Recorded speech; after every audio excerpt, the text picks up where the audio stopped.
Startups get the party, startups get the party started. Startups get the party, startups get the party started. You want tech and tacos, tacos and tech, you know we got it, eh? Startups get the party, startups get the party started.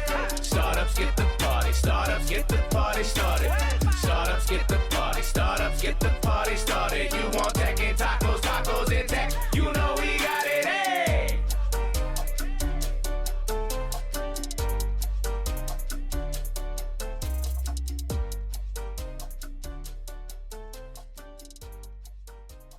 And welcome back to the Tacos and Tech podcast. I'm your host, Neal Bloom, and I am so thrilled to have on the podcast today co-founder and CEO of Gemist, Madeline Fraser. Hey, Madeline, welcome to the Hey, podcast. Neal.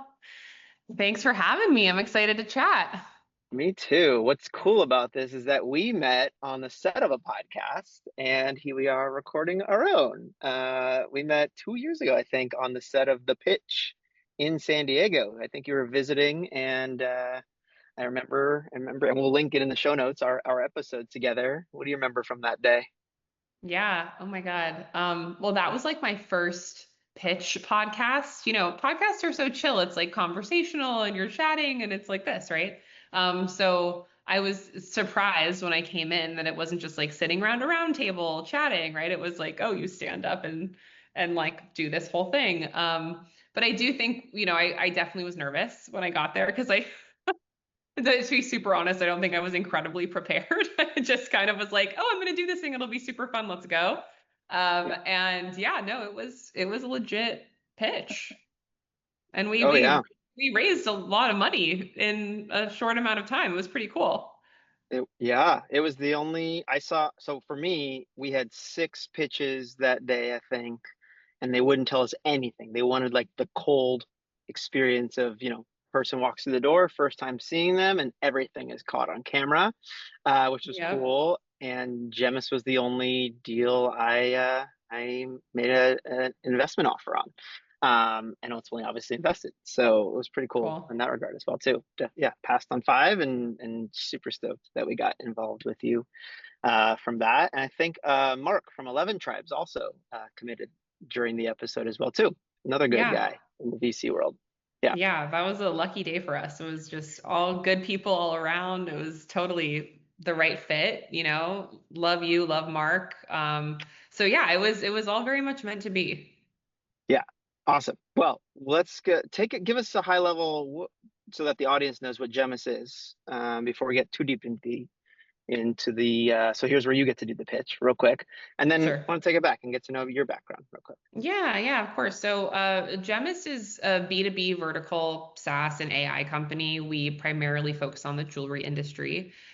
We essentially help this industry get online, see growth, and run more efficiently through really beautiful user experiences for their customers to shop for jewelry.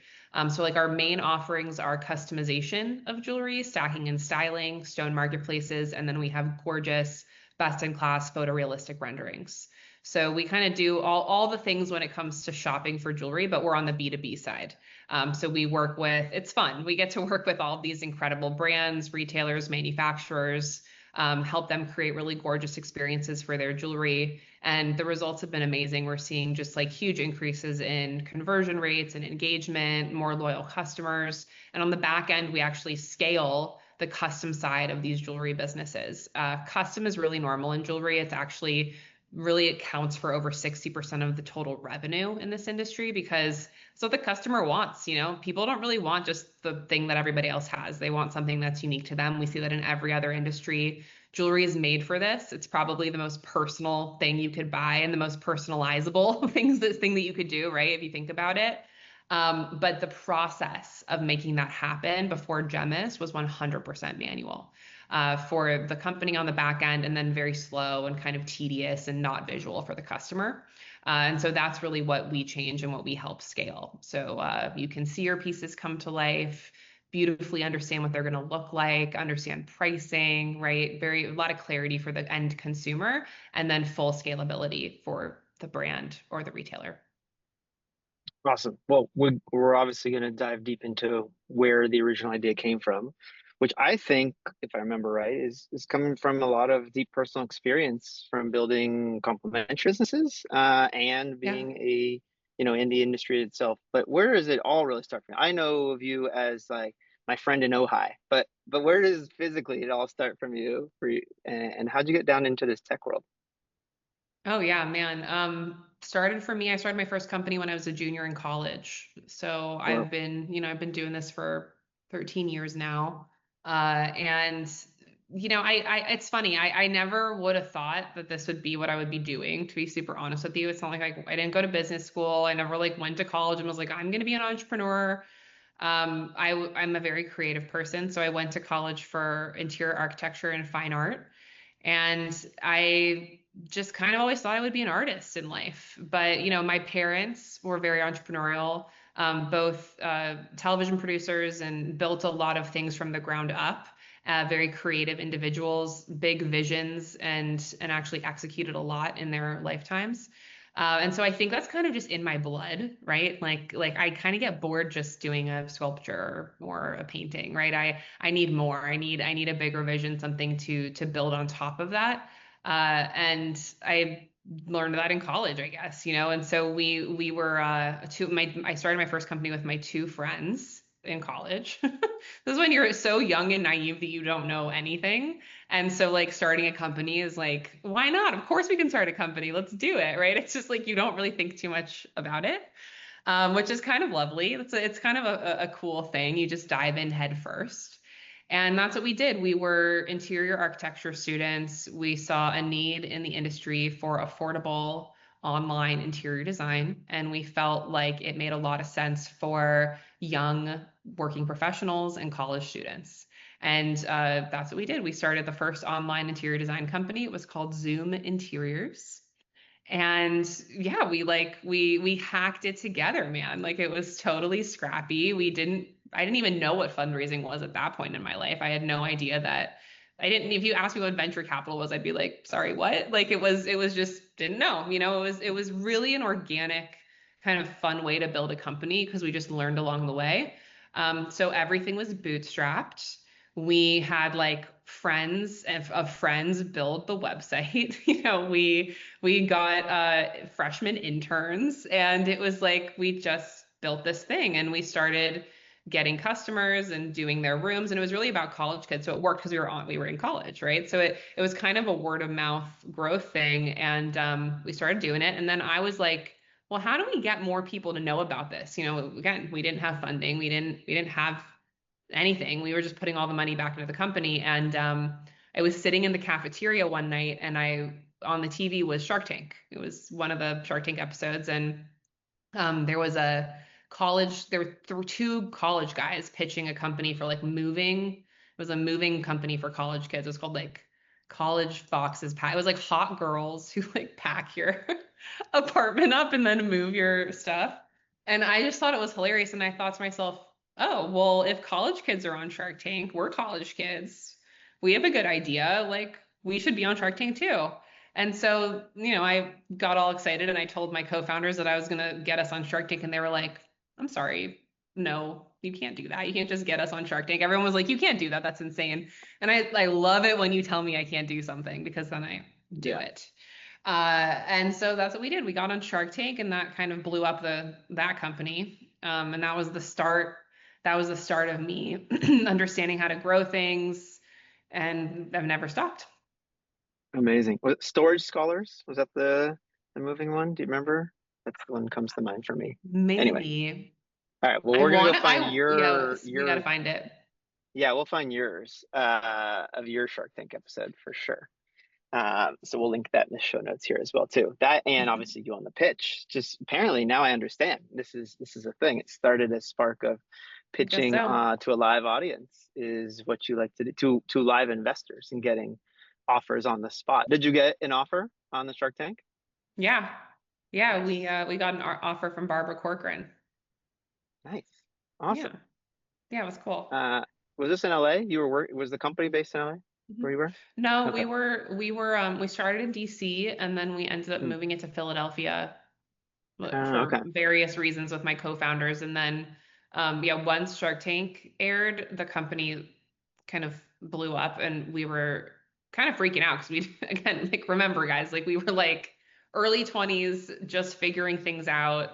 And we kind of bit off more than we could chew a little bit. Like it kind of grew fast, and we needed mentorship. We needed guidance. The whole thing with Shark Tank that's interesting is it's not really a place to get that. It's a great place to get publicity, but these are investors that are very, very busy. And so I didn't have the experience I had with the pitch, where you guys really like said you were going to invest and then you actually did, and now we're working together, and yay, yay, yay. With Shark Tank, you have a handshake deal. You don't sign anything. It's just, okay, we're going to commit to doing this and talk about it on the show. And actually 1 in 9 deals that are committed to on the show do not, only 1 in 9 go through. Whoa. So it's a high percentage don't actually go through. And that's, again, because these people are big, busy people, right? And so Barbara was lovely. Her team was amazing. But like, I just point blank asked her, so can you actually help me? Can you actually help us or not, right? You're a busy woman. Are you really going to give us time? Because I said, we don't really need the money. We need mentorship. We need someone to guide us and mold us into amazing executives and teach us how to do things, because we don't know what we don't know. And she was lovely, but she just said, that's an excellent question, and you're right, I don't have the time. And so we very amicably parted ways. But then, one door closes, another opens.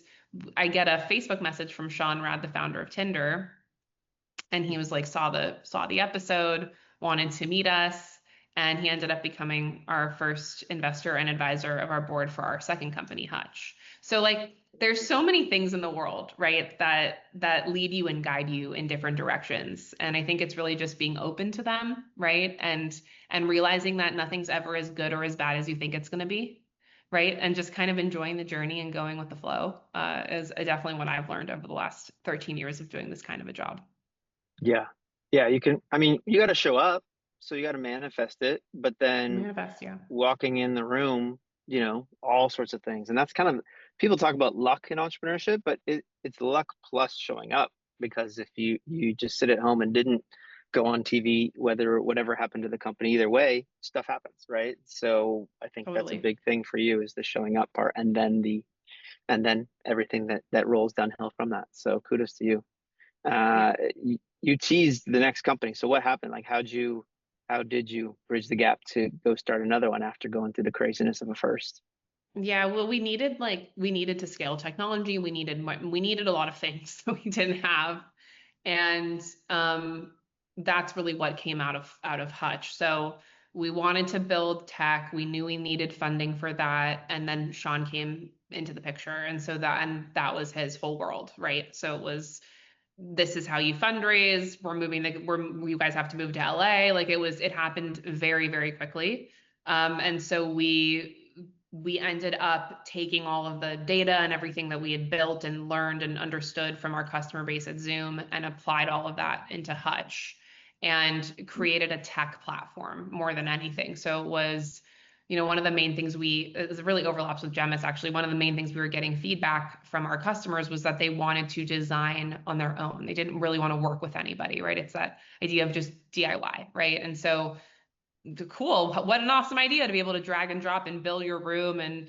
buy furniture from actual companies and all these things. And so that's what we wanted to build. But again, we didn't have the capital to do that. And so we knew there was a need, and that's what we leveraged with Hutch. So Hutch was a do it on your own, design your own space platform, where customers could come in, build, design their pieces. We did a lot with 3D technology and rendering. We did a lot with furniture partnerships with all the big companies, so that it ended up actually becoming a place where you could also purchase that furniture. So it was really cool. It was a lot of fun to build it, but that was like, I would call Hutch was like my business school in a lot of ways, right? I think all of us would say that. We learned a hell of a lot, what to do, what not to do. And in a lot of ways, it just shoved me into this world of fast-paced growth startup life, right? Which was definitely overwhelming in the beginning, but we dove in. Yeah. Outside capital can do that. It's kind of what you're Exactly. signing up for, right? You're like, rocket ship fuel. Okay, let's go. Here we go. We're ready. Yeah. Totally. So what ultimately happened with Hutch? Hutch exited to the video game space. So it turned out that like I actually didn't know this, really much about video games, but women are the number one demographic, I guess. Like there's a huge amount of women playing video games, and what we had built was super interactive and a lot of fun, and it lent itself to that world. So that's what ended up happening. And so, Interesting. it's one of those things where this idea of creating meaningful experience for customers, right, is something that I'm so interested in, and helping them create things that make them feel a part of something bigger, right? Allow them to visualize something. And that is a lot of that product mind and that I grew right through these companies is what I've applied to Gemist, with everything that we're doing with jewelry, which is one of the hardest things to visualize and render and deal with. Yeah. So I feel like it's interesting. It's like when I just think about like the trajectory of my career, I feel like everything was like leading me here. Right? Which Mm-hmm. is very interesting. And there's so many lessons that I learned along the way that are making me a better founder now.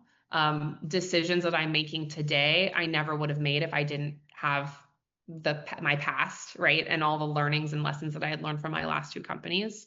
And so it's been interesting. I've been reflecting a lot on that last couple Oh months, yeah. actually. Yeah.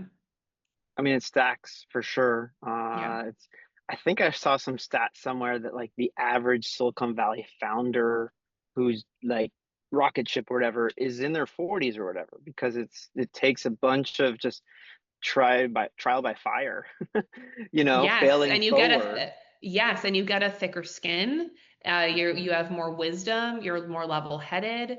Yeah, it's one of those things. Like my mantra has always been fail fast, fix fast, learn fast, and Yeah. that I always come back to that, right? And it's because the whole point of this is that there's no rule book, there's no guideline, right?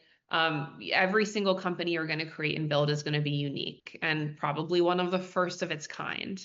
And so, the whole point is you have to move quickly and you have to fail. There's no way around it. You're going to fail a lot, right? That's Yeah. the whole point.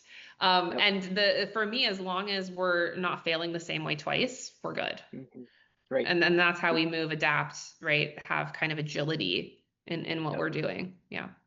Totally. And the motivation to keep going when you fail. You mentioned the chip Yeah. on the shoulder piece is real. Like you really need your own internal motivators as an entrepreneur, because you're pitching a big picture, big vision of things that are going to come to fruition that you got to manifest.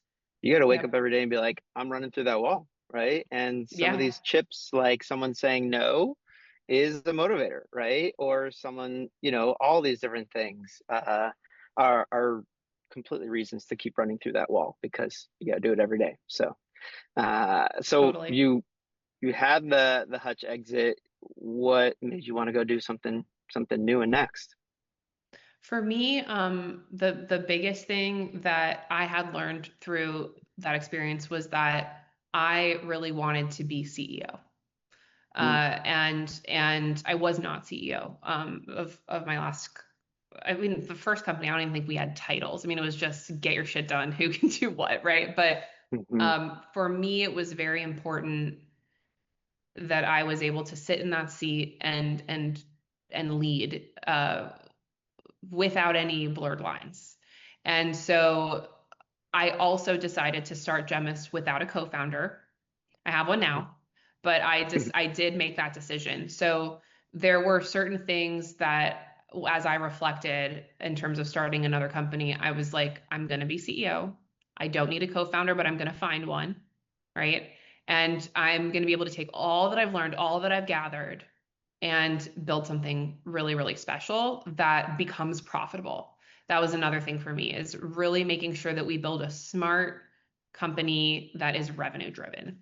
And again, there's never a perfect path to anything, especially a startup, right? You learn a lot along the way. And that was kind of the beginning for me with Gemist. Now, I had an idea too.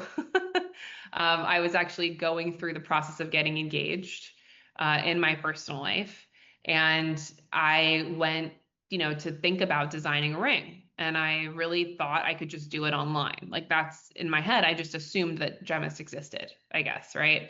So I go online, I'm starting to Google design jewelry, visualize jewelry, whatever it is. And God, it was just like one terrible tech experience after another was coming my way. And I just couldn't believe how clunky and outdated and overwhelming and bizarre the user experiences were.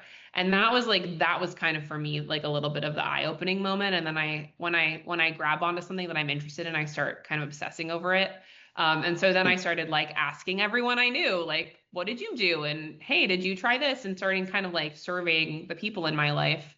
And I realized that like mostly like people weren't really buying jewelry online or custom jewelry. It was really like they were going to like jewelers, right? And it was just this very manual process. And I'm in LA, so like everyone has a guy, right? Like that's what was happening. And so I got a guy, I've got a guy, I've got a guy. I'm like, what? Okay. So I get like a few phone numbers. The first one who calls me back, I'm like, where are you? He's in downtown LA. I'll be there tomorrow. And I went to this guy's like tiny little shoebox office, drew a ring on a piece of paper and told him what to make me. And like, that's because I'm an artist, right? I'm a very creative person. So for me to do that was not a big deal. For most people, that's like, oof, way over their head, right? So I leap of faith am asking this person to create this piece of jewelry that's I'm supposed to wear forever. It was bizarre to me that this is what was happening. And didn't really have clarity in exactly what it was going to look like. It was a kind of a crapshoot that ended up working out. And this is the ring that I ended up designing, and I love it. But it was one of those things where I couldn't grasp onto anything, and I was stressed out about it because obviously I'm type A. I'm like I wanted to control over the process, and I wanted to know what I was going to get, but I didn't. But then when I finally got the ring, I realized the magic of jewelry, right? Which is that really you can make anything. And it can be unique to you. And this idea of custom jewelry is so special and so unique to this industry. And I wanted to bottle that feeling, and I wanted to figure out how to scale that feeling. And so that was the beginning of Gemist. Amazing. How'd you know where to start? I mean, it was obviously you knew where part of the problem was, which was the design experience. But how do you actually like take action on that? I mean, I know you'd done a few of these complimentary interiors and others before, but like what was the first thing to be like, all right, this is what I gotta do, and this is how I know when to go all in on it? Yeah. So the first thing that I knew I needed to do was user test the hell out of it, because my hypothesis was that everything that I'd seen on other websites wasn't being user tested. I felt like jewelry people were just building, mediocre technology and then just putting it on a website. And I'm pretty sure that's what has been happening. And so I wanted to make sure that whatever we did made sense to the normal person, not to the jeweler. That was step one, most important. And so because I have the background I do, like product is very interesting to me, right? So I basically came up with a solution. I was like, let's create customized experiences where consumers can build their jewelry, see it come to life. And then let's make sure that we can actually enable this idea of scalability and visualization on model. I wanted to make sure that customers could see this product and not just see it, but actually it has to look real, right? Like to me, the thing that can be so disappointing about what's happening online today, not for Gemist, is that you look at something online and then you go to see it in the store, or it comes to your house and it like doesn't look the same, right? And you're spending a lot of money. This isn't like you're spending $10, $100. You're spending thousands of dollars on these things. And so for me, it was like, how could anyone actually click checkout if they don't understand what this thing is going to look like and they don't understand the scale of that product? We dealt a lot with that with Hutch, with furniture. How do you see furniture in your space before making a purchase, right? Like, how do you make sure the textures and the quality of the renders are good enough, right? So that you really understand what these things look like. Same concept, right? I would argue this is even more important because it's something that you physically wear on your body, right? That is an heirloom, right? These are things that can be in your life forever, that you're going to pass down through generations, right? These are very, very important purchases that need care. and education behind them. And that just wasn't really happening in the industry. So number one, we needed to user test. And number two, we had to prototype something to show investors, right? And so for me, and we even do this today, like we don't build one piece of code until we prototype and test. And that's really important, right? Because like you don't want to spend money and time and energy on something that doesn't actually make sense. So, you know, at the time we used InVision. I don't think that's around anymore. Now you can do it all in Figma. But I highly recommend this to anyone who's building anything, right? You know, you don't know what you don't know. Please, please don't go off of your gut on, especially on things like user experience. You got to learn from the data. So we built prototype of the experience based off of like my V1. We started kind of doing tests in terms of what this was all going to look like.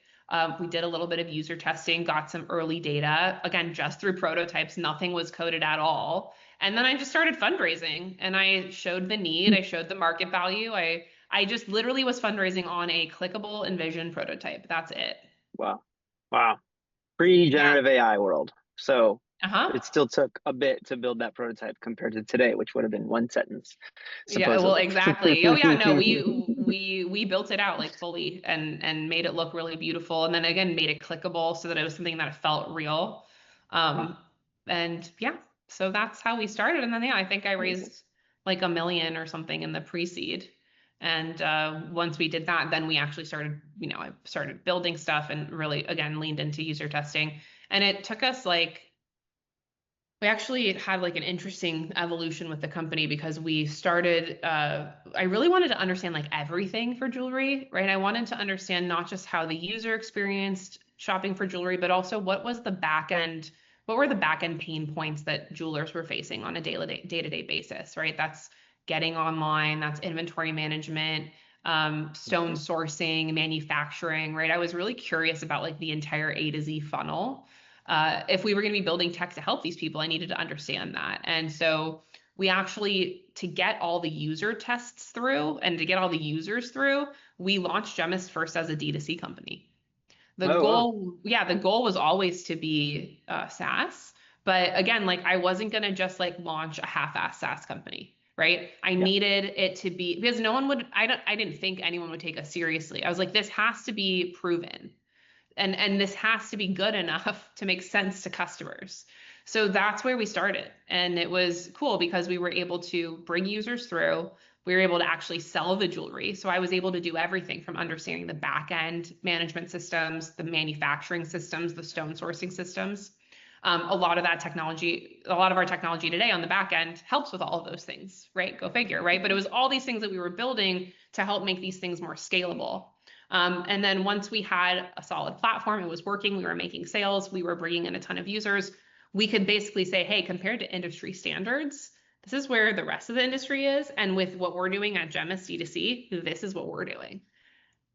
How Mm. about we can now license this to the industry? And so that's when we shifted and we just white labeled and licensed it. And that's what we've been doing for the last 2 years.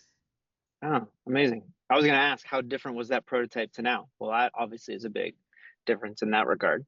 But take us through to now, like functionality and everything. Like, how are customers using today's product?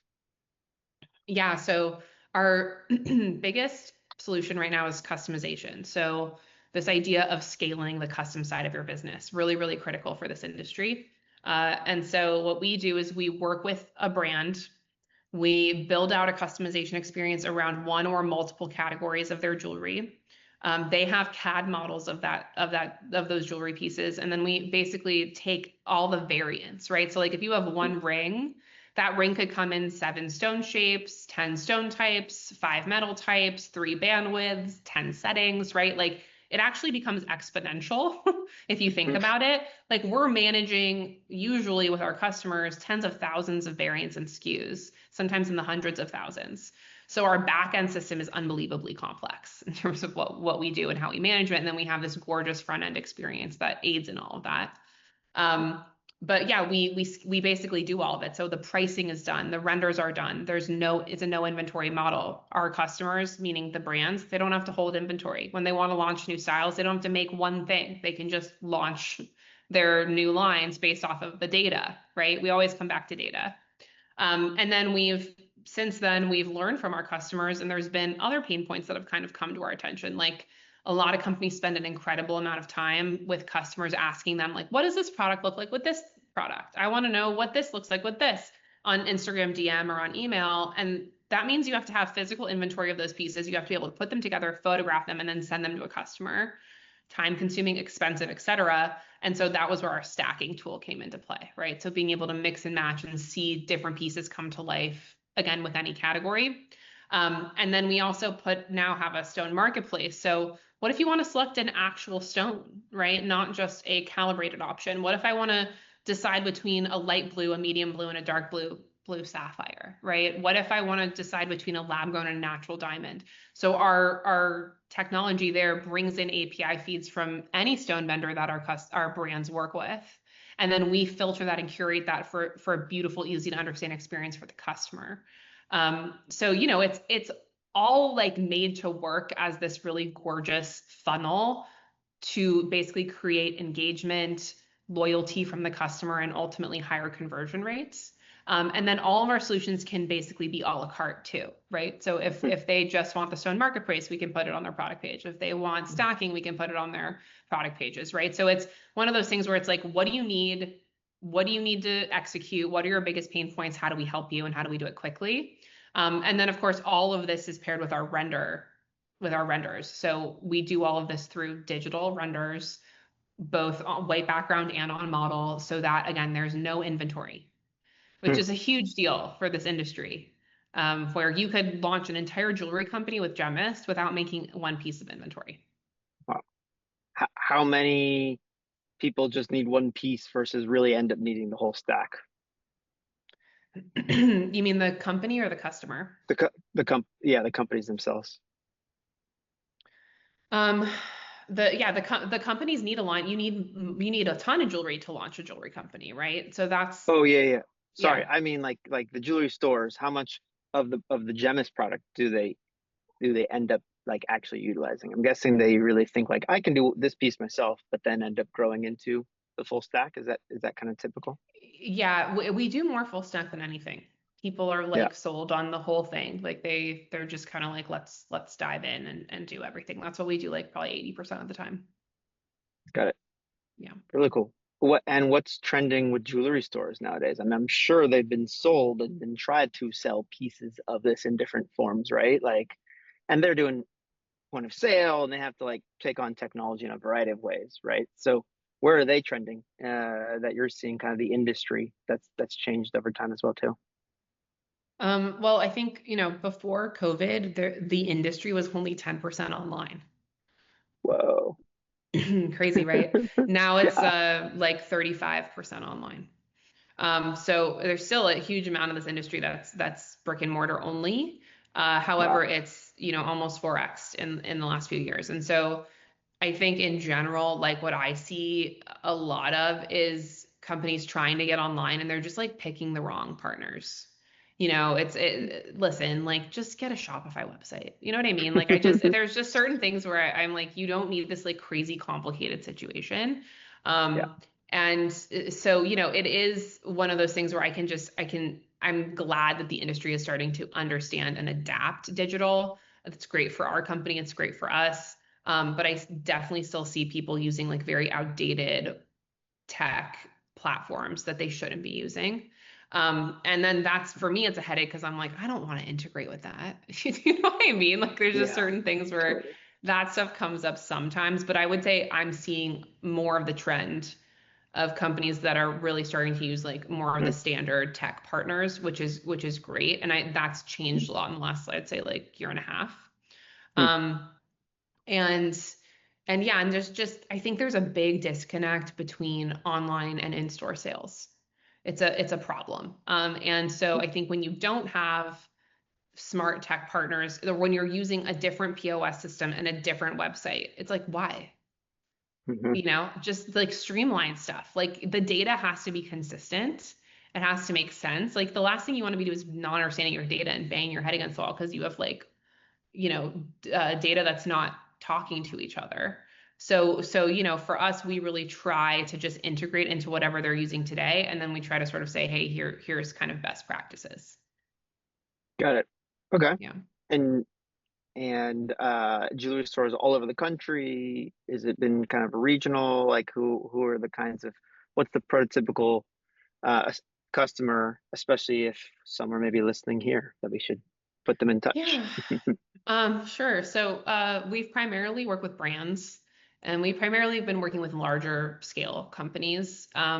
However, we are actually right now launching easier integrations with Gemist for Hmm. smaller companies and for retailers. So that's something that we're focusing on now. It's kind of like, we went for the stars, right? And to the moon. We built the hardest things first and the most complex, biggest solutions first. And now we're kind of saying, okay, this is kind of the big Gemist umbrella. Now here are the things that you can integrate in a more simple way if you don't want to do everything with us, right? And so that's kind of what we're doing now. But pretty much if you're a jewelry company, we should be able to work with you. Nice. Love Yeah. it. Well, awesome. Well, it's super exciting where you guys have been growing. I know you took on some more capital, which helps grow and fuel that as Yep. well too, which also gives more connections towards, customers and the next round. So congrats on getting Thank that you. part. Um, where big picture, like how do you think 5 years from now, let's say the person who is shopping for their first engagement ring, what's the dream experience you think that we'll all be living and we'll completely forget when we had to actually scribble something on a piece of paper? Yeah, exactly. Well, they'll be using Gemist technology for sure. Yeah, I mean, I think our goal is the thing that's cool about what we do.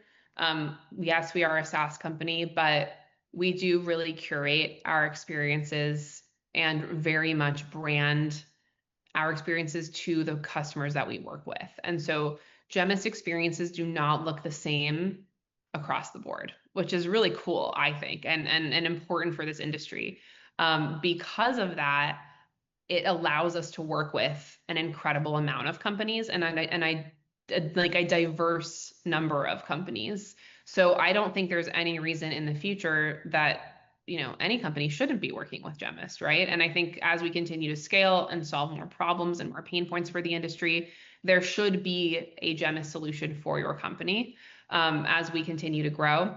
And I think as we've been thinking about future funding rounds and getting to profitability and really what's next for us as well, we can have our technology apply to other industries, which is kind of cool. So that's something we've also been thinking a lot about and are considering, beta testing. The first one is watches that we're going to start expanding into, which makes a lot of sense. And so I think that's another thing just on our mind as in the next 5 years or so as we continue to grow is how can we help more companies enable scalability through visualization is what we're thinking about.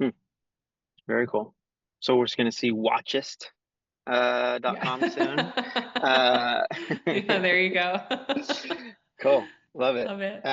Well, I know you're going to be in the San Diego region for a big gem conference because like the GIA is kind of like the center of the gem universe, happens to be in Carlsbad, kind of. I feel like randomly. I'm sure you know the history behind it all there. So yeah, what's the dates that do you remember, like early September? You're in North County, San Early Diego? September. Yeah, I think I'm there like the 7th through the 10th or 11th. So Awesome. yeah, so we'll be around and would love to see you Yeah. and catch up in person and all that fun stuff. So yeah, yeah, it'll be a beautiful time of year also. Oh yeah, totally. It'll be great. I think the last time I saw you was in Santa Barbara, by the way. So that's a while Yeah, ago, in person at least. So it'd be great to see you in for person. We'll have to have some tacos because that's what we do here, which means we got to know, what are your favorite tacos? Where do you go when you need them? Yeah.